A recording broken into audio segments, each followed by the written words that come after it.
Hello बच्चों, कैसे हैं आप सब। आई होप अच्छे होंगे और अपनी पढ़ाई भी अच्छे से कर रहे होंगे। अतुल मैथ लर्निंग प्लेटफॉर्म पर आपका बहुत बहुत स्वागत है। तो जितने भी लोग हैं जल्दी से आ जाइए, क्योंकि क्लास आपकी शुरू होने जा रही है। 10 बजे से डेली क्लास होती है।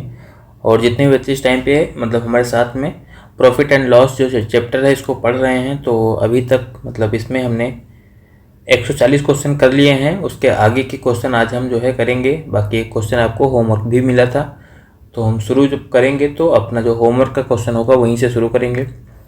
और जितने भी लोग आ गए हैं क्लास में एक बार जल्दी से शेयर कर दें, जिससे कि हम अपनी क्लास को कंटिन्यू करें। तो आप लोग जितने भी लोग हो जल्दी से शेयर कर दो एक बार क्लास को, और उसके बाद में फिर हम मतलब अपना पहला क्वेश्चन चलो देखते हैं।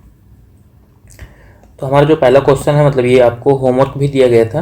यहाँ पर दिया गया कि ए और बी ने अपने धन का 9:5 के अनुपात में एक व्यवसाय में निवेश किया, और यदि कुल लाभ का 10% दान में चला जाता है और ए का हिस्सा जो है वो 29,840 रुपये है, तो कुल लाभ जो है रुपए में निकटतम पूर्णांक तक कितना है ये हमें बताना है। पूरा लाभ कितना है ये हमको जो है बताना है। अब देखो, अगर मान लो जो है यहाँ पर कह रहा है कि कुल लाभ का 10% तो पहले वो दान में जाता है। लाभ में से अगर 10% दान में चला गया और बाकी जो बचेगा उसको जो है ए और बी में इसी 9:5 के अनुपात में बांट दिया जाएगा, क्योंकि जो है अनुपात में जिस अनुपात में उन्होंने अपना धन लगाया है उसी अनुपात में बांटेंगे। तो पहले कुल लाभ कितना मान लेंगे। तो मान लो यहाँ पर देखो 90 और 50 है, तो मान लो यहाँ पर जो टोटल लाभ है वो हम मान लेते हैं 140। इसको मान लो यहाँ पर 9 और 5 है, इसको हम 90 और 50 मान लेते हैं। 90 और 50 मान लेते हैं तो कुल लाभ कितना हो जाएगा 140x के रूप में मान लो। तो ये कितना हो गया 140x जो है मान लो लाभ हो गया इसका। इसको साथ में x भी लगाएंगे। इसका 10% दान में चला गया, बचेगा कितना, इसका 90% बचेगा। इसको सॉल्व करोगे दोनों जीरो कट जाएंगे, बाकी 14 ये 126 होता है, मतलब 126x रुपये जो है बच जाएगा। अब ये क्या होगा, यही वाला पैसा जो है दोनों में बटेगा ए और बी में। 126x को जो है ए और बी में बांटेंगे, तो पहले बांटने के लिए क्या करेंगे 90x और 50x, यानी 90 और 50 से डिवाइड कर देंगे हमने देखो टोटल लाभ 140x मान लिया है। अब बाकी अनुपात तो इनका 90 और 50 ही रहेगा। इसको बांटेंगे 90 और 50 के अनुपात में, यानी कि 9 5 14, 140 से पहले डिवाइड करेंगे। फिर हमें निकालना है ए का पार्ट, तो ए का पार्ट है 90, 90 से मल्टीप्लाई कर लेंगे तो ये हो जाएगा ए का पार्ट। और यही वाला जो ए का पार्ट है कितना दिया गया 29,840 दिया गया, तो इसी के बराबर कर दो। 29,840 के बराबर कर दो। इसको सॉल्व कर लेंगे हम, तो 0 से 0 तो कट ही जाएगा, बाकी 14 ये 126 होता है, यानी कि इधर हो जाएगा 81x बराबर इतना बन जाएगा। तो अगर हम x का मान निकालना चाहेंगे तो हो जाएगा 29,840 और बटे में बन जाएगा 81। तो ये हो गया x का मान। हमसे जो है पूछा गया कुल लाभ, तो कुल लाभ कितना है 140 है। 140 का अगर हमें मान निकालना है तो फिर दोनों तरफ 140 से फिर गुणा कर दो। इधर 140 से गुणा हो जाएगा और इधर भी जो है 140 से गुणा हो जाएगा।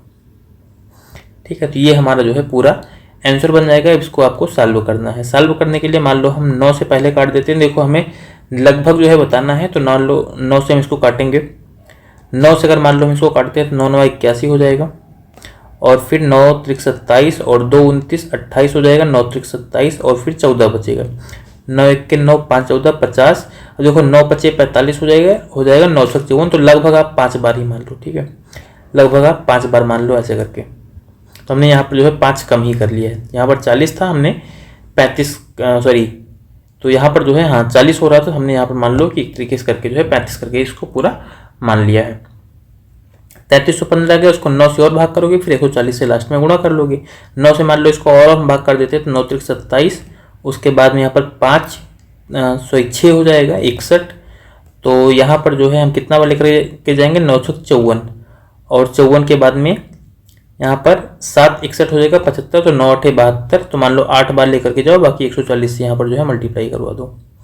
तो 0 तो आएगा ही, 14 8 112। उसके बाद में फिर 11 बचेगा, 14 से 84, 84 में अगर 11 जोड़ लेंगे तो 95 हो जाएगा। उसके बाद में 14 3 42, और 42 में अगर हम मान लो 9 जोड़ेंगे तो 42 और 8 50 हो जाएगा, और 51, यानी 51,520 लगभग हमारा बन रहा है। हमने यहाँ पर कम किया था तो भी थोड़ा बढ़ जाएगा, मतलब 51,575 जो है हमारा आंसर बन जाएगा। तो इस तरीके से आप इसका लगभग मान जो है निकाल सकते थे। तो 141 नंबर क्वेश्चन का जो चौथा ऑप्शन है ये हमारा आंसर बन जाएगा। ठीक, चलो इसके बाद में फिर हम अपना अगला क्वेश्चन देखते हैं 142 नंबर का। यहाँ पर हमें दिया गया है कि एक दुकानदार अपनी वस्तु को 10% की छूट पर बेचने का दावा करता है, लेकिन वह अपनी वस्तु पर प्रत्येक के मूल्य में 20% की वृद्धि करके अंकित करता है। उसका लाभ प्रतिशत क्या है ये हमें बताना है। सिंपल सा है, मान लो उसका सामान जो है 100 रुपये का था, उसने कितना लिखा है 20% ज़्यादा लिखा है, ये तो हो गया उसका सीपी। उसने लिख कितना दिया, अंकित कितना कर दिया, 120 रुपये उसने लिख दिया उस पर। अब अगर 10% की छूट देगा तो छूट कितने की हो जाएगी, 120 का 10%। अब इतना तो आप आराम से मन में निकाल ही सकते हो, 12 रुपये आएगा, मतलब 108 में बेचेगा। 108 में बेचेगा, ये हो गया सेलिंग प्राइस। अगर 100 रुपये के सामान को 108 में बेच रहा है तो परसेंटेज कितना आ जाएगा, 8%। अब ये सारी चीज़ें आप अपने मन में आराम से कर पाओगे, क्योंकि बहुत बार बता चुके हैं कि सीधा 8 ज़्यादा है और 100 पर परसेंटेज निकालोगे तो 8% ही आएगा। चलो भाई, इसके बाद में हम अपना अगला क्वेश्चन देखते हैं 143 नंबर का। यहाँ पर दिया गया कि निहित जो है 700 रुपये से एक व्यवसाय शुरू करता है। 5 महीने के बाद अमित और पटेल जो है क्रमशः 300 और 400 के साथ उसके साथ शामिल हो जाते हैं। वर्ष के अंत में व्यवसाय से 627 रुपये का लाभ मिलता है। लाभ में पटेल का हिस्सा क्या है? तो देखो, सबसे पहले निहित एक व्यक्ति है, सबसे पहले कोई भी एक जो लड़का है या व्यक्ति है वो निहित है। उसके बाद में क्या आ रहा है, 5 महीने बाद पहले अमित आ रहा है और उसके बाद में पटेल आ रहा है। तो सीरियल से ही लिखते हैं, क्योंकि यहाँ पर हमें पैसे भी इनके सीरियल से मिल जाएंगे। अब देखो, हमें यहाँ पर अनुपात समानुपात में अनुपात निकालना, सॉरी, जो भी ये पार्टनरशिप होता है या लाभ वाला होता है, इसमें हमें अनुपात निकालना हो तो इसको काट दो, कोई मतलब है नहीं। 7 रुपये, मान लो निहित ने 700 नहीं 7 रुपये निवेश किया था और 1 साल की बात हो रही है, शुरू में इसने व्यापार शुरू किया है तो लास्ट तक रहेगा। 12 महीने से गुणा कर लो, 12 से 84, लेकिन निहित का जो प्रॉफिट का अनुपात हो जाएगा वो 84 अनुपात हो जाएगा। अमित ने जो है 5 महीने बाद अमित आया है, 1 साल में 12 महीने होते हैं, 5 महीने बाद आया तो केवल 7 महीने तक उसका पैसा रहेगा। और 300 रुपये तो 3 हमने कर लिया, इसको 3 सत्ते 21, यानी कि 21 बन जाएगा। और जो ये पटेल है ये 400 रुपये लेकर के 4 मानेंगे, ये भी 7 महीने तक ही रहेगा, 700 का 28 हो जाएगा ये। बाकी इसको आप चाहो तो कितने से काट सकते हो, 7 से काट सकते हो, ये बन जाएगा 12, ये बन जाएगा 3 और ये बन जाएगा 4। तो ये हो गया इनका अनुपात, इसको काट दो। अब यहाँ पर जो है टोटल लाभ कितने का, 627 का, इन सबको जोड़ के 627 के बराबर कर दो, 12 3 15 4 19 हो जाएगा, 19 का मान हो जाएगा 627 के बराबर। यहाँ से अगर हमें 1 का मान निकलना है तो फिर 19 चौक 6, सॉरी यहाँ पर क्या हो जाएगा, सबसे पहले 19 3 57 तो 3 बार जाएगा। उसके बाद में फिर यहाँ पर कितना बच कितना जाएगा, तो 5 बचेगा, और 19 3 57 मतलब 1 का मान हो गया 33। पटेल का हिस्सा पूछा गया, पटेल का मान 4 है, 1 का मान 33 तो 4 का मान कितना हो जाएगा, 132 हो जाएगा। 4 का मान 132, मतलब जो तीसरा ऑप्शन है 143 नंबर क्वेश्चन में, यही हमारा आंसर हो जाएगा। चलो भाई, इसके बाद में हम अपना अगला क्वेश्चन देखेंगे 144 नंबर का। यहाँ पर दिया गया है कि एक डीलर एक पैकेट पर 45% की छूट देता है और वह नकद भुगतान पर रियासती कीमत पर 25% की और छूट प्रदान करता है। कहने का मतलब क्या है, पहले तो 45% की छूट देगा, फिर जो पैसा रहेगा अगर नकद भुगतान कर रहे हैं तो उस पर 25% की और छूट दे देगा। दोनों छूटों का लाभ उठाने के लिए ग्राहक को 2800 रुपये के पैकेट के लिए नकद में जो है कितना भुगतान करना होगा, ये हमें बताना है। सबसे पहले तो एक छूट दे रहा है 45% की, और जो दूसरी छूट दे रहा है 25% की छूट दे रहा है। चाहो तो यहाँ पर आप सक्सेसिव लगा करके जो है सीधा एक बार में ही इसको सॉल्व कर सकते हो, और या फिर आप ऐसे भी कर सकते हो जो है कि पहले 45% की छूट दे रहा है तो 55% हो जाएगा, और फिर 25% की छूट दे रहा है तो 75% हो जाएगा। फिर इस तरीके से भी आप निकाल सकते हो, तो किसी भी तरीके से आप निकालोगे। देखो, सक्सेसिव में आपको कैलकुलेशन 2 बार करनी पड़ेगी, और यहाँ पर जो है मतलब अगर आप डायरेक्ट निकालते हो तो एक बार कैलकुलेशन करके क्वेश्चन को सॉल्व कर सकते हो। 45% की छूट मतलब 2800 का 55% उसको देना पड़ेगा, लेकिन इसके बाद अभी उसको एक छूट और मिल रही है 25% की, तो फिर से जो है इसका 75% बच जाएगा, इसका 75% हो जाएगा, क्योंकि 25% छूट में निकल गया। अब इसको आपको सॉल्व करना, देखो 0 से हमने पूरा काट दिया, बाकी 25 से और काट दो, 25 3 75, 25 100 का 100 हो जाएगा, और 4 से 28 को काट देंगे 7 बार में। अब हमारा जो भी बन रहा है इसको आप गुणा कर लो, 7 5 35, मान लो 7 से पहले 55 में गुणा कर देंगे, 7 5 35 350, 7 5 35 तो ये 35 ही बनेगा। 350 में 35 जोड़ेंगे तो 385 हो जाएगा, इसको 3 से और गुणा कर दो,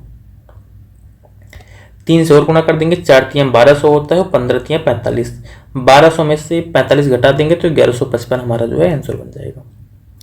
1155 रुपये उसको जो है भुगतान करने पड़ेंगे 144 नंबर क्वेश्चन में। जो तीसरा ऑप्शन है ये हमारा आंसर बन जाएगा। तो ऐसे आप कर सकते हो। अभी सक्सेसिव निकालते तब 45 और 25 का पहले सक्सेसिव निकालते, फिर जितना आता 2800 का उतना परसेंट निकालते, तो कैलकुलेशन 2 बार हो जाती है। इसीलिए हम ये वाला तरीका जो है फॉलो करते हैं, जिससे कि हमारी कैलकुलेशन कम हो, मतलब एक बार ही हमको लिखना पड़े। इसके बाद में हम अपना अगला क्वेश्चन देखेंगे 145 नंबर का। तो यहाँ पर कह रहा है जो है कि 10% की जो है क्रमागत 3 छूट जो है किस एकल छूट के बराबर है, ये हमें बताना है। तो अगर 10% की 3 क्रमागत छूट है तो सबसे पहले एक 10 हो जाएगा, फिर दूसरा भी 10 और तीसरा 10, ऐसे 10% की 3 छूटें यहाँ पर जो है दी गई हैं। तो पहले 2 10 को एक साथ में करके सक्सेसिव निकाल लो इसका। यहाँ पर क्या हो जाएगा 10 + 10 और माइनस क्या हो जाएगा 10 × 10/100। इसको अगर आप सॉल्व करोगे तो 20 हो जाएगा, बाकी 100/100 यानी कि 1, ये सॉल्व करेंगे तो 19% आ जाएगा। 19% ये वाला, 10% ये जो भी बचा था इसको हमने ऐसे लिख लिया। इसका फिर से सक्सेसिव निकालोगे तो क्या होगा, जुड़ेगा पहले तो 19 और 10 29 हो जाएगा ये, और माइनस क्या हो जाएगा 19 × 10/100, 190/100 करोगे 1.9 बच जाएगा। इसको सॉल्व कर लोगे, मान लो 29 में से हम 2 घटा देते हैं 27 आ जाएगा, और बाकी 1 हमारा और बचेगा, मतलब 27.1% की जो है छूट होगी। 27.1% की जो है छूट हो जाएगी, ये हमारा आंसर होगा। पहला ऑप्शन जो दिया गया है यही हमारा आंसर बन जाएगा। तो इस तरीके से आप क्वेश्चन को सॉल्व कर सकते हो। सिंपल सा जो है सक्सेसिव निकालना है हमें 3 बट्टों का बस। अगला इसके बाद में क्वेश्चन देखते हैं 146 नंबर का। तो यहाँ पर जो हमें क्वेश्चन में दिया गया है, कह रहा है कि एक डीलर जो है अपने सामान को 20% के लाभ पर बेचता है, लेकिन 1 kg के स्थान पर मात्र 800 ग्राम ही वजन करता है। उसका वास्तविक लाभ प्रतिशत क्या है, यह हमें बताना है। 20% के लाभ पर बेच रहा है तो 20 पंचे 100 होता है, मतलब 5 रुपए के सामान को 6 रुपए में देगा वो ग्राहक को। एक तो ये हो गया। बाकी कह रहा है कि 800 ग्राम ही यूज करता है 1 किलो के स्थान पर, मतलब उसको देना तो चाहिए था 1000 ग्राम, लेकिन दे कितना रहा है 800 ग्राम दे रहा है। अगर इसका भी आप अनुपात निकालना चाहोगे, देखो 2 चौको 8 होता है और 2 पंचे 10 होता है, मतलब यहाँ पर क्या हो जाएगा 4:5 बन जाएगा। ये आपको समझ में आया, क्योंकि यहाँ पर हमने 800 रखा था, इधर 1000 रखा। सॉल्व कर लेंगे अनुपात को, ये पूरा बन जाएगा। इसको सॉल्व कर लोगे, देखो 5 से 5 तो कट ही जाएगा, ऐसे 20 और 30 करोगे फिर 2:3 हमारा बन जाएगा। ठीक है, तो 5 चौक 20, 6 पंचे 30, तो 20 और 30 तो 2:3 हो जाएगा, मतलब 2 रुपए के सामान को 3 में बेच रहा है तो 1 का फायदा हो गया 2 पर। और परसेंटेज में चेंज करना है तो फिर 100 से मल्टीप्लाई करके परसेंटेज निकाल लो। 50% जो है हमारा यहाँ पर आंसर बन जाएगा 146 नंबर क्वेश्चन का। ठीक है, ये 2 से 100 कट जाएगा, 50% आंसर आएगा। चलो इसके बाद में हम अपना अगला क्वेश्चन देखते हैं 147 नंबर का। तो यहाँ पर हमें क्वेश्चन में दिया गया कह रहा है एक दुकानदार जो है एक पंखे के अंकित मूल्य पर पहले 85 रुपए की नकद जो है छूट देता है और फिर 10% और 2% की क्रमागत 2 छूट देता है। यदि पंखे का अंकित मूल्य जो है 1285 रुपए है तो उसका विक्रय मूल्य कितना है, ये हमें बताना है। सबसे पहले देखो 1285 रुपए अंकित मूल्य था, 85 रुपए की छूट दे दिया तो पैसा कितना बचा, केवल 1200 रुपए। इस 1200 रुपए पर इसको एक छूट जो है 10% की मिलेगी और दूसरी छूट 2% की मिलेगी। तो चाहो तो इसका एक बार में ही आप जो है मान निकाल लो, क्योंकि सक्सेसिव जो है 10% और 2% का सक्सेसिव निकालना बहुत बड़ी बात नहीं है। ये सबसे पहले क्या हो जाएगा 10 और 2 12 हो जाएगा, और माइनस क्या होगा 10 × 2/100। 10 × 2/100 करोगे तो 20 को अगर 100 से भाग करोगे 2/10 बनेगा, मतलब 0.2 हो जाएगा। यहाँ पर छूट कितनी की हो जाएगी 11.8% की। 11.8% की छूट हो जाएगी। अगर 11.8% की छूट हो जा रही है तो सामान बेचा कितने में जाएगा, 100 में से इसी को घटा दो। 100 में से मान लो अगर आप 12 घटाते हो तो 88 बचेगा, लेकिन यहाँ पर 0.8 है तो 2 और बढ़ जाएगा, मतलब 88.2% में जो है सामान बेचा जाएगा। बस एक बार में निकाल लो, दोनों जीरो कट जाएगा, 12 से गुणा कर दो, यहाँ पर 12 दूना 24, तो इकाई अंक तो 4 बनेगा ही दशमलव बाद में, लेकिन 3 ऑप्शन में हमें दिया गया है। तो 12 × 8 = 96 और 2 जोड़ लेंगे तो 98 हो जाएगा।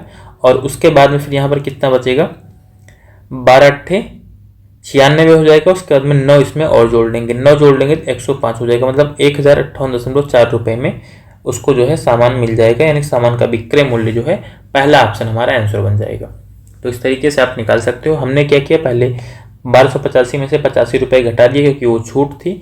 फिर 10% और 2% की सक्सेसिव निकाला, 11.8 आया, यानी कि 11.8 की छूट हो जाएगी। तो 100 में से 11.8 घटाओगे तो 88.2 बचेगा।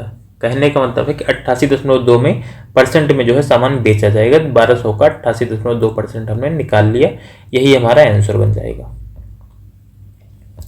अगला हम क्वेश्चन देखते हैं 148 नंबर का। तो यहाँ पर हमें दिया गया सोफिया ने जो है 12% की हानि पर 46,068 रुपये की कीमत पर एक जो है आईफोन बेचा। 18% का लाभ प्राप्त करने के लिए उसे इसे किस कीमत पर बेचना होगा, यह हमें बताना है। यानी कि 12% की हानि हो रही है तब इतने में बेच रही है, अगर 18% का लाभ लेना है तब उसे कितने में बेचना पड़ेगा। तो देखो यहाँ पर आप ऐसे कर सकते हो, 12% की हानि का मतलब कितना हो जाएगा, 12% का पहले मतलब आप निकाल लो। 12% का मतलब कितना हो जाएगा, 3/25 हो जाएगा। यानी कि 25 के सामान को 3 रुपये, 25 के सामान पर 3 की हानि होती है, मतलब 22 में बेचती है वो। तो 22 का अगर मान निकालना है तो यहाँ पर क्या हो जाएगा, 46,068 हो जाएगा, 46,068 रुपये हो जाएगा। इसको सॉल्व करोगे, अगर यहाँ से एक का मान निकालना चाहोगे तो एक का मान कितना हो जाएगा, 22 से डिवाइड कर देंगे, 22 दूना 44। उसके बाद में यहाँ पर क्या बचेगा, 2 बचेगा, 20। फिर टेबल जाएगी नहीं, 0 बार लेकर के जाना पड़ेगा। फिर हो जाएगा 206। अगर 206 में आपको 22 की टेबल लेकर के जाना तो हमें 9 बार लेकर के जाना पड़ेगा, क्योंकि यहाँ पर जो है ये होता है 198। फिर यहाँ पर बचेगा कितना, 8, तो 22 चौक 88, यानी कि 2094 हमारा बनेगा एक का मान। हमसे जो है पहले इसका तो हमें क्या निकालना पड़ेगा, पहले इसका क्रय मूल्य निकालना पड़ेगा। 25 पर 3 का घटा हो रहा था, मतलब ये जो 25 है यही तो क्रय मूल्य हो जाएगा। तो 25 का मान निकाल लो। 25 का मान निकालने के लिए इसमें हमें 25 से गुणा करना पड़ेगा 2094 में, मतलब 2094 गुणे 25, ये हो गया क्रय मूल्य। करा इस पर जो है इसको कितने का लाभ चाहिए, 18% का, तो इसके 118% में सामान को बेचवा दो। यहाँ पर जो है आपका क्या हो जाएगा, 2094 गुणे 25। मान लो हमने यहाँ पर 25 से गुणा नहीं किया है क्योंकि हमें लास्ट में गुणा करना पड़ेगा। इसके 118% में जो है सामान को बेचवा दो, यही हमारा आंसर बन जाएगा। 25 से डिवाइड करेंगे, 25 का 100 हो जाएगा। 4 से इसको काट दो, 2 दूनी 4 और 59 दूना 118। अब 2 से जो है इस 2094 को काट दो तो ये बन जाएगा 1047। अब यहाँ पर आप मल्टीप्लाई करोगे, 7 9 63, तो इकाई अंक 2 जगह पर जो है 3 आ रहा है। 2 जगह पर 3 आ रहा है तो आपको मल्टीप्लाई यहाँ पर करना ही पड़ेगा, ठीक है। इसको मल्टीप्लाई करोगे तो ये वैसे बन जाएगा 61,773 आ जाएगा, ठीक है। 61,773 बनेगा हमारा, तो ये आंसर बन जाएगा। क्योंकि देखो सिंपल से अगर आप ऐसे समझोगे, 59 को अगर आप 1000 से गुणा करोगे तो 59,000 होगा। तो आप ऐसा क्या कर लोगे कि 59 को 47 से गुणा करो, 65 बन जाती है। पॉसिबल है? नहीं पॉसिबल है, 65 हो नहीं सकता, बाकी 58 और 52 हो नहीं सकता क्योंकि इकाई अंक नहीं मिल रहा है। तो 148 नंबर क्वेश्चन का पहला ऑप्शन हमारा जो है आंसर बन जाएगा। चलो इसके बाद में हम अपना अगला क्वेश्चन देखते हैं 149 नंबर का। तो जो 149 नंबर क्वेश्चन दिया गया है, यहाँ पर कह रहा है कि एक मेगा स्टोर जो है सभी किराना सामानों पर 20% की छूट दे रहा है। साक्षी ने 400 रुपये अंकित मूल्य का एक किराना सामान खरीदा। यदि छूट देने के बाद स्टोर ने 25% का लाभ कमाया है तो उसका क्रय मूल्य क्या था, यह हमें बताना है। 20% की छूट देगा, 400 रुपये पर 20% की छूट का मतलब कितना हो जाएगा, 80 रुपये की छूट हो जाएगी ना। 80 रुपये की छूट हो जाएगी। इस 400 में से अगर आप 80 घटा दोगे तो मतलब सामान कितने में मिल रहा है, 320 रुपये में मिल रहा है। और सामान अगर 320 रुपये में मिल रहा है, कह रहा है कि उसने क्रय मूल्य पर 25% कमाया है। मतलब ये जो क्रय मूल्य है सीपी है, इसका क्या है, 125% है। ये सीपी का 125% है, ये 320। सॉल्व कर लोगे इसको, 25 पंचे 125 होता है, 2500 का 100 होता है। 4 से 320 को गुणा कर देंगे, फिर 5 से भाग कर देंगे। मान लो पहले 5 से भाग ही कर लो, 5 6 30, 2 32 हो जाएगा, 5 चौक 20। 64 को 4 से और गुणा कर दो, 64 को यहाँ पर 4 से गुणा करोगे, इकाई अंक 4 चौक 16, 256 बनेगा। 256 बनेगा और किसी ऑप्शन में हमारा जो है दिख नहीं रहा है क्योंकि 0 तो किसी कीमत पर आएगा ही नहीं।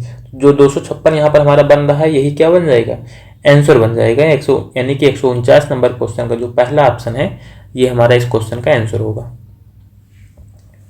चलो इसके बाद में हम अपना अगला क्वेश्चन देखेंगे 150 नंबर का। तो यहाँ पर जो दिया गया है, यहाँ पर कह रहा है कि एक निश्चित दुकान में लाभ क्रय मूल्य का 130% है। यदि क्रय मूल्य में 28% की वृद्धि होती है और विक्रय मूल्य स्थिर रहता है तो निकटतम पूर्ण संख्या में लाभ प्रतिशत क्या है, यह हमें बताना है। ऐसा क्वेश्चन हमने पहले भी एक जो है कर लिया था, मतलब ऐसे इस पूरे सीरीज में जो है पहले भी ऐसे इस टाइप का क्वेश्चन जो है मैंने करवाया है। तो यहाँ पर क्या कर रहा है, सबसे पहले जो इसका क्रय मूल्य कुछ मान लो, इसका क्रय मूल्य मान लो हम 100 रुपये मान लेते हैं। 100 रुपये अगर इसका क्रय मूल्य था तो इस पर लाभ कितने का हो रहा था, 130% का, मतलब विक्रय मूल्य कितना होगा, अगर ये सीपी रहा होगा तो विक्रय मूल्य जो सेलिंग प्राइस है वो 100 का 130% तो लाभ है। तो 100 का अगर 130% निकालोगे तो 130 रुपये लाभ हो गया, बाकी 100 भी जुड़ेगा, मतलब कि 230 रुपये विक्रय मूल्य हो जाएगा। अब कह रहा है कि जो क्रय मूल्य है ये 28% बढ़ जाता है, तो नया वाला जो क्रय मूल्य होगा वो कितना हो जाएगा, 100 पर 128% बढ़ाओगे तो 128 हो जाएगा नया वाला क्रय मूल्य। अब ये नया वाला क्रय मूल्य है और विक्रय मूल्य कह रहा है 230 रुपये ही रहेगा, तो अब कितने परसेंट का लाभ हो रहा है ये बताना है। 128 से अगर आपको 230 पर जाना है तो पूरा कितना हो जाएगा, 102 रुपये का लाभ होगा। अभी भी इसको 102 का लाभ होगा 128 पर, और परसेंट में चेंज करना है तो फिर 100 से गुणा करके परसेंटेज निकाल लो। यहाँ पर हमने गलती से 124 लिख दिया है, ये होगा 128। अब इस पूरे को हमें सॉल्व करना है, तो पूरे को सॉल्व करने के लिए आप यहाँ पर क्या करोगे कि कट जाए, मान लो 4 से काट देते हैं तो 4 3 12 और 4 दूनी 8, ये 32 हो गया। 4 से इसको काट देंगे तो 25 बार में कट जाएगा। बाकी इसको और काट दो, ये कितना बार में कटेगा, 51 जो है दूना 102 हो जाएगा। तो मान लो 2 से और काट देते हैं, 16 हो जाएगा। 2 से काटेंगे तो कितना बन जाएगा, 51 बन जाएगा। बाकी 25 को 51 से गुणा करके 16 से भाग करना, तो 25 1 25 हो जाएगा, और 25 पंचे 125 में हम 2 और जोड़ लेंगे तो 127 हो जाएगा, मतलब 1275/16%। ये हो गया। इसको आप सॉल्व करोगे देखो कितना हो जाएगा, 16 8 128 होता है, लगभग 8 बार जाएगा, क्योंकि यहाँ पर हमें लगभग बताना है, नियर अबाउट बताना है। या फिर आप लेकर के भी जाओगे 7 मतलब, क्योंकि यहाँ पर अगर ये देखो पूरा 1275 है, अगर ये 1280 होता तो क्या होता, 8 बार जाता 80% बन जाता, 8 बार जाता 80% बन जाता, मतलब लगभग हमारा जो है ये चौथा ऑप्शन ही हो जाएगा। क्योंकि देखो यहाँ पर 79 तो कहीं दिख ही नहीं रहा है, 75 हो नहीं सकता, इतना कम होगा नहीं, तो यहाँ पर क्या होगा हमारा जो है 80% ही बनेगा 150 नंबर क्वेश्चन का। ये देखो ये लगभग है, ठीक है, ये थोड़ा सा ध्यान देना है, यहाँ पर जो है ये लगभग में है। तो आप ये समझो कि जो है ये कैसे डिवाइड किया गया है, 1275 को 16 से 80% आ गया। चलो इसके बाद में हम अपना अगला क्वेश्चन देखेंगे, 191 नंबर। तो यहाँ पर जो दिया गया कह रहा है कि एक किराने की दुकान जो है 500 रुपये या उससे अधिक की खरीद पर 10% की छूट दे रही है। 250 रुपये से अधिक लेकिन 500 से कम की मूल्य की खरीदारी पर 5% की छूट दी जाती है। तत्काल नकद भुगतान करने पर अतिरिक्त 1% की छूट दी जाती है। यदि कोई ग्राहक 30 रुपये प्रति पैकेट की दर से 25 पैकेट जो है बिस्कुट खरीदता है तो उसे कितना नकद भुगतान करना होगा, ये हमें बताना है। को 30 रुपये का एक पैकेट बिस्किट है, 25 रुपये पैकेट लेना है, 25 या 75 यानी 750 का उसका बिस्किट हो जाएगा। तो 750 का अगर बिस्किट होगा तो ये किस क्राइटेरिया में आ रहा है, कह रहा है 500 की खरीद पर 10% की छूट देता है और 250 से 500 के बीच में जो है 5% की छूट देता है। तो ये तो 500 से ज़्यादा है, मतलब 10% की छूट मिलेगी इस पर। इस पर अगर 10% की छूट मिलेगी, यहाँ पर जो है सामान कितने का हो जाएगा ये निकाल लेते हैं। तो 90% का सामान हो जाएगा, 90% का सामान हो जाएगा। इसको सॉल्व कर लोगे, दोनों जीरो यहाँ से कट ही जा रहा है, 9 से गुणा कर देंगे तो 9 × 5 = 45, और उसके बाद में फिर क्या हो जाएगा 9 × 7 = 63 और 4 × 67 मतलब 675 रुपये इसको देने पड़ते अगर इसको केवल 10% की छूट मिल रही होती तब। लेकिन कह रहा है कि ये जो है भुगतान कर रहा है नगद भुगतान कर रहा है, नगद भुगतान करने पर 1% की और छूट मिल जाती है। तो 675 का अगर आप 1% निकालोगे, यानी कि इसका इसी को 100 से भाग कर दो, बस 100 से भाग करोगे तो ये कितना बन जाएगा 6.75 बन जाएगा, यानी कि 6.75 की छूट इसको और मिल जाती है। इसी में से 6.75 की छूट और मिल जाती है, तो ये वाली छूट और घटा दो। इधर तो हमारा बन जाएगा दशमलव के बाद में 25, और फिर यहाँ पर क्या बचेगा, यहाँ पर बचेगा 4, 14 में से 6 घटाएंगे 8 बचेगा, फिर यहाँ पर बचेगा 6, मतलब 668.25 रुपये में सामान जो है उसको मिल जाएगा। यहाँ पर दूसरे ऑप्शन में हमें ये दिया गया है। तो 151 नंबर क्वेश्चन का जो दूसरा ऑप्शन है ये हमारा आंसर बन जाएगा। चलो भाई, इसके बाद में हम अपना अगला क्वेश्चन देखेंगे 152 नंबर का। तो जो 152 नंबर यहाँ पर क्वेश्चन दिया गया है यहाँ पर बोल रहा है, कह रहा है कि एक आदमी जो है 2 गायों को 15,640 प्रत्येक में जो है बेचता है, यानी प्रत्येक गाय का जो विक्रय मूल्य है वो 15,640 रुपये है। कह रहा है एक गाय पर उसको 15% का लाभ होता है, दूसरी गाय पर 15% की हानि होती है, उसका कुल लाभ या हानि ज्ञात कीजिए, ये हमें बताना है। तो ऐसे क्वेश्चन हमने कई क्वेश्चन जो है कर लिए हैं। यहाँ पर आपको सीधे से बताया गया कि अगर विक्रय मूल्य समान है 2 गायों का, तो यहाँ पर क्या करना है, विक्रय मूल्य हमें दिया ही गया है, तो यहाँ पर पहले ये निकालो। कह रहा है एक पर उसको 15% का लाभ हो रहा है, मतलब 115% में बेचेगा, और दूसरे पर उसको 15% की हानि हो रही है तो वो 85% में बेचेगा। यानी कि यहाँ पर हमें 115 और 85 इसी में से निकालना है। या फिर आप ऐसे समझो कि 15,640 को आप 115 से भाग कर दो, जो बचेगा उसको 100 से गुणा करोगे तो हमें पहली गाय का क्रय मूल्य मिल जाएगा। 15,640 को आप 85 से भाग कर दो, फिर जो बचेगा उसको क्या करोगे आप 100 से गुणा कर लोगे तो हमें दूसरी गाय का क्रय मूल्य मिल जाएगा। मतलब पहले हमें यहाँ पर क्रय मूल्य निकालना पड़ेगा कुल लाभ या हानि निकालने के लिए। आप चाहो ऐसे कर लो, या फिर जो है बताया गया है आपको कि 15,640 का जो है आप गुणनखंड निकाल लो। इसका अगर आप गुणनखंड निकालोगे तो मान लो 2 से डिवाइड कर देते हैं हम, 2 से 14, 1 15, 2 8 16, 20 दूना 40, 78 20 हो गया। फिर 2 से काटेंगे 39 10 हो जाएगा ये। फिर 2 से इसको और काट दो, तो 2 से काटेंगे 2 1 के 2, 2 9 18, 1 19, 2 पंचे 10 और 2 पंचे 10 मतलब 1955 बन गया। तो 1955 आ गया। अब इसको कितने से काटना पड़ेगा, इसको मान लो हम डिवाइड कर देते हैं 5 से, तो 5 या 15 हो जाएगा, और 4 19, 5 9 45, 5 1 के 5, 391 आ गया। अब ये पूरा हमारा कट जाएगा 17 से, क्योंकि 17 दूना 34 होता, 17 3 51 होता है, ये 23 से ही कटेगा लास्ट में बस। इसका पूरा गुणनखंड हो गया। अब हमें पता है इधर 115 लाना है, तो ये कितने बार में कटेगा, 23 पंचे 115, ये हमने बताया था आपको कि चाहे आप क्या करो, इस पूरे 15,640 को 115 से भाग कर दो, जो बचे उसको जो है 100 से गुणा कर लो, या फिर जो है गुणनखंड कर रहे हो तो आप 115 इसमें से देखो कहाँ से बन रहा है, 23 पंचे 115 बन रहा है, मतलब इन सबको छोड़ दो, बाकी को गुणा कर लो। 2 दूनी 4 दूनी 8 और 17 से गुणा करेंगे 136 हो जाएगा। मतलब जो पहली गाय का क्रय मूल्य है, या फिर अगर मान लो हम क्रय मूल्य निकालते हैं दोनों का, पहली का कितना हो जाएगा 136, इसमें जो है हमें 100 से गुणा करना है, ये तो पहली गाय का क्रय मूल्य हो गया। और दूसरी गाय का अगर हमें क्रय मूल्य निकालना है, इसी में से जो आप क्या करोगे 85 को हटाओगे, तो 85 हटाने के लिए क्या होगा, 17 पचे 85 होता है, बाकी को गुणा कर लो। 2 दूनी 4 दूनी 8 और 8 को 23 से आप गुणा कर दोगे, तो 20 अट्ठे 160 और 3 अट्ठे 24, 160 में 24 जोड़ेंगे 184 हो जाएगा। मतलब यहाँ पर जो दूसरी गाय है इसका क्रय मूल्य कितना हो जाएगा 18,400 हो जाएगा।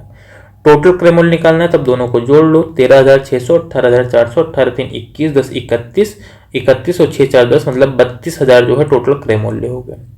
ये तो सीपी हो गया टोटल। अगर हमें एसपी निकालना है तो एक गाय जो है 15,640 की बेची जाती है, दोनों गाय कितनी की हो जाएगी, 15,640 को डबल कर दो तो 30,000 तो ये हो जाएगा, बाकी 6 दूनी 1200 और हो जाएगा, 1280 हो जाएगा। वैसे 30,000 और 1280 और मतलब 31,000 जो है यहाँ पर 31,280 बन जाएगा। 31,280 रुपये जो है ये क्या हो जाएगा, सेलिंग प्राइस हो जाएगा। तो अभी भी इसका घाटा हो रहा है, क्योंकि 32,000 की गाय थी, उसको 31,280 में बेच दिया इसने, तो लॉस होगा, ये गेन वाला तो गया यहाँ से। ठीक है, अब यहाँ पर लॉस भी कितने का होगा, 720 का होगा, क्योंकि दोनों को जब घटाओगे तो 720 ही आएगा। यहाँ पर 80 है, 20 जोड़ेंगे 300 हो जाएगा, 3 7 10 होता है, मतलब 720 रुपये का लॉस होगा। 152 नंबर क्वेश्चन में जो पहला ऑप्शन है हमारा आंसर बन जाएगा। कभी भी अगर ऐसा क्वेश्चन मिले तो आप फैक्टर करके इस तरीके से लगा सकते हो। इस पूरी सीरीज में हमने जो है, मुझे लग रहा है कि इस टाइप के जो है कम से कम 10 क्वेश्चन होंगे। 10 क्वेश्चन होंगे, अगर आप प्रैक्टिस कर लेते हो तो आराम से जो है सॉल्व कर लोगे।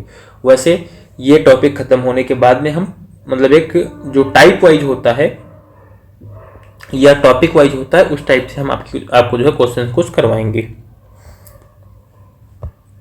चलो अगला हमारा जो क्वेश्चन है 153 नंबर का है। तो यहाँ पर कह रहा है जो है कि यहाँ पर हमें कुछ स्कीमें दी गई। कह रहा है एक दुकानदार निम्नलिखित 3 स्कीमों की पेशकश करता है। पहली योजना दी गई है, दूसरी योजना दी गई, तीसरी योजना दी गई। क्वेश्चन में लास्ट में हमसे पूछा गया ग्राहकों के लिए सबसे अच्छी स्कीम कौन सी है, ये हमें बताना है। देखो चलो समझते हैं हम पहले अपने लिए कौन सी स्कीम सबसे अच्छी है। कह रहा है 15% और 25% की 2 क्रमिक छूट। तो इसका सक्सेसिव निकालो, देखते हैं ये किस एकल छूट के बराबर होता है। तो 15 + 25 हो जाएगा। यहाँ पर क्या होगा, -15 × 25/100, यही तो हो जाएगा। सबसे पहले जोड़ो 15 25, ये 40 हो जाएगा, और माइनस क्या हो जाएगा 15 × 25/100, 25/100 हो जाएगा ये पूरा। अब हमें पता है अगर मान लो 15 को हम 25 से गुणा करते हैं तो कितना आ जाएगा। ये पूरा अगर मान लो ऊपर हम ऐसे लिखते हैं तो ये कितना बन जाएगा, हम गुणा ही से मान लो कर लेते हैं। 15 को अगर 25 से गुणा करोगे तो 15×5 = 75 हो जाएगा। और बाकी उसके बाद में क्या बनेगा, 15×2 = 307, 37, मतलब 375 हो रहा है। तो 375 को 100 से भाग करोगे 3.75 हो जाएगा। 40 में से अगर इसको आप घटाओगे तो ये बनेगा 36.25%। मतलब उसकी जो ओवरऑल छूट है वो 36.25% की छूट मिल रही है यहाँ पर। दूसरी कंडीशन क्या है, यहाँ पर कह रहा है 5 खरीदे 3 मुफ्त पाए, मतलब कि 5 सामान खरीदो, 5 सामान का पैसा दो, 3 सामान और लेकर के जाओ, मतलब कुल आपको 8 सामान मिलेंगे। कुल आपको 8 सामान मिलेंगे, उसमें से 5 आपने खरीदा है, 3 आपको फ्री में मिला। जो फ्री में है वही छूट है, तो 3/8 और गुणे 100%। तो सॉल्व करोगे 8 से 100 को भाग करोगे यहाँ पर तो 12.5 हो जाएगा। 12.5 को 3 से गुणा कर दोगे, 12×3 = 36 और 5×3 = 15, मतलब 37.5% का हो जाएगा। यहाँ पर छूट मिली 37.5% की। तो पहली योजना तो हमारी गई, इससे कोई मतलब रहा नहीं, क्योंकि वहाँ पर 36.25% की छूट मिल रही है, यहाँ पर 37.5% की छूट मिल रही है। तो जहाँ छूट ज़्यादा वो हमारे फायदे की। अब तीसरी योजना भी देख लेते हैं। कह रहे 4 खरीदें 6 पाए। देखो यहाँ पर ये योजना 2 के तरीके नहीं है। यहाँ पर कह रहे 4 खरीदेंगे लेकिन 6 मिलेगा आपको, मतलब केवल 2 सामान आपको मिल रहा है। यहाँ पर 2 सामान मिल रहा है, कितने सामानों पर, 6 सामानों पर। 6 सामानों में से 2 सामान मिल रहा है, परसेंट निकालना है, 100 से गुणा कर लोगे। 2/6 का मतलब होता है 1/3, तो 100/3 बन जाएगा, मतलब यहाँ पर 33.33% की छूट मिलेगी। तो इसका भी कोई मतलब है नहीं, क्योंकि ये भी जो है हमारे काम की कोई योजना नहीं है। मतलब योजना 2 है जो है यहाँ पर सबसे ज़्यादा प्रॉफिटेबल होगी, सबसे ज़्यादा जो फायदा होगा वो योजना 2 में मिलेगा हमें, यानी कि स्कीम जो 2 है ये हमारा जो है आंसर बन जाएगा ऑप्शन नंबर 3 का। यानी कि जो ऑप्शन नंबर 3 में दिया गया 153 नंबर क्वेश्चन का है ये ऑप्शन नंबर 3। चलो उसके बाद में अगला हम क्वेश्चन देखते हैं 154 नंबर का। तो 154 नंबर हमें क्वेश्चन दिया गया है, कह रहा है कि हैदराबाद में जो है एक माइक्रोवेव ओवन जो है ₹1 में बेचा जाता है। एक खुदरा विक्रेता जो है इलाही जो है ये हैदराबाद से मद्रास गया, 25% कम में खरीदा। जब जो है हैदराबाद की कीमत से तुलना की जाती है तब करा हुआ इसे मद्रास से हैदराबाद लाने के लिए परिवहन पर 1000 रुपये खर्चा करता है। उसने इसे हैदराबाद में बेच दिया और 10% का लाभ कमाया। एम का मान क्या है ये हमें बताना है। तो अगर एम का मान बताना है, सबसे पहले देखो करा कि 25% कम में खरीद रहा है। 25% कम में खरीद रहा है, ये एम रुपए इसका मूल्य था। 25% कम में खरीदेगा कितने में, 75% में। तो एम के 75% में खरीदेगा, 75% का मतलब होता है 3/4, मतलब कि 3m/4 रुपए में सामान को खरीदेगा, ओवन को खरीदेगा हैदराबाद में। उसके बाद में इस पर 1000 रुपये और खर्चा कर देगा, इसी के कॉस्ट में ये 1000 भी जुड़ जाएगा, ये भी खर्चा कर दिया इसने इसी में। और अब उसके बाद में क्या कर रहा है कि इस पर जो है उसको टोटल क्या होता है, इस पूरे पर उसको जो है 10% का लाभ होता है। तो इसका जो 110% होगा वो क्या होगा, एम के बराबर हो जाएगा। ये इसका जो 110% होगा वो क्या होगा, एम के बराबर हो जाएगा। एम के बराबर क्यों होगा, क्योंकि वो हैदराबाद में अगर एम रुपए में बिक रहा है तो इसको भी तो एम रुपए में ही बेचना पड़ेगा। अब इसी को जरा सॉल्व कर लो। देखो 0 से 0 तो कट ही जाएगा, बाकी 11 से इधर गुणा करो, 11×3 = 33m हो जाएगा ये। और प्लस यहाँ पर क्या हो जाएगा, 4 से 1000 में गुणा करो 4000, 11 से और गुणा कर देंगे तो 44000 बन जाएगा पूरे के बट्टे में। अब ये 4 पूरे के बट्टे में हो जाएगा, बराबर है 10 से m में गुणा कर देंगे 10m हो जाएगा। देखो इसी लाइन में इस 4 को भी यहाँ से हटा लो, इधर 40m कर लो बस, ये 40m हो जाएगा। 33m ले जाके इधर घटाएंगे, 40m में से 33m घटाएंगे 7m, यानी 7m बराबर 44000। तो m का मान निकालना तो क्या हो जाएगा, 44000/7, 44000/7 हो जाएगा। सॉल्व कर लो इसको, तो 7×6 = 42 और 2 = 44, 20, 7 दूनी 14, 6 = 20, 60, 7 × 8 = 56, 4 = 60, 7 × 5 = 35, मतलब 6285। 6285 हमें तीसरे ऑप्शन में दिख रहा है बस, और हमारा अब हमें कुछ देखना नहीं है। मतलब जो तीसरा ऑप्शन है ये हमारा आंसर बन जाएगा। दशमलव बाद में 7 वगैरह तो आ ही जाएगा। अब 154 नंबर क्वेश्चन का जो तीसरा ऑप्शन है हमारा आंसर होगा ये। चलो भाई इसके बाद में हम अपना अगला क्वेश्चन देखते हैं 155 नंबर का। यहाँ पर कह रहा है कि एक टीवी सेट का मुद्रित मूल्य जो है 14,500 रुपये है। इसे लगातार 2 छूट के साथ 10,000 रुपये में बेचा जाता है। यदि पहली छूट 10% की है तो दूसरी छूट कितने की है ये हमें बताना है। जरा देखो यहाँ पर क्वेश्चन में जो है 14,500 का जो है टीवी है, इस पर क्या है पहली छूट 10% की। 14,500 का अगर आप 10% निकालोगे 1450 आएगा, मतलब पहली छूट इसकी 1450 रुपये की हो गई।